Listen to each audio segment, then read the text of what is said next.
পয়লা বৈশাখে সকাল বেলায় বাসন্তী রঙের শাড়ি পরে সারা রাত রাস্তায় আলপনা এঁকে রমনা লেকের পাশে গিয়ে যুবতী আর যুবকরা বাসন্তী রঙের শাড়ি পরে সূর্য উদয়ের পানে করজোড়ে সেদিকে তাকিয়ে বলে, এসো হে নব বৈশাখ স্বাগতম হে। বৈশাখ বলে, বাবাজিরা আমারে ডাকতেছো? ওয়েট এন্ড সি, অপেক্ষা করো, আসতেছি। যে বৈশাখকে ডাকা হলো, স্বাভাবিক বৈশাখ কালবৈশাখী রুদ্র রূপ ধারণ করে 180 মাইল স্পিডে এসে বাড়ি ঘর কল কারখানা ভাঙ্গা জনমের মতো স্বাগতম হে।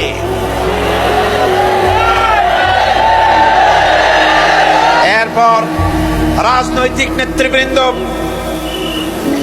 এবং বুদ্ধিজীবী, ছাত্রছাত্রী, শিক্ষক, এক শ্রেণীর শিক্ষকবৃন্দ মঙ্গল প্রদীপ জ্বালিয়ে দিনের সূচনা করেন। কুকুরের মুখোশ, গাধার মুখোশ, কুমিরের মুখোশ পরে মিছিল করেন।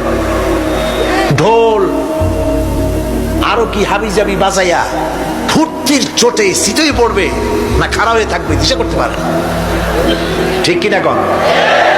আমি জিজ্ঞেস করি, পয়লা বৈশাখের সাথে উদযাপন, নববর্ষ উদযাপনের সাথে মুখোশ পরার সম্পর্ক কি?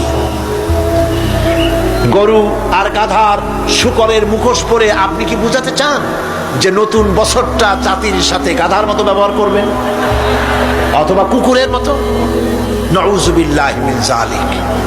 মুসলমানদের জন্য জায়েজ নাই, হারাম হারাম। বৈশাখের কোনো গুরুত্ব নাই। পয়লা বৈশাখ যদি কিছু করতেই হয়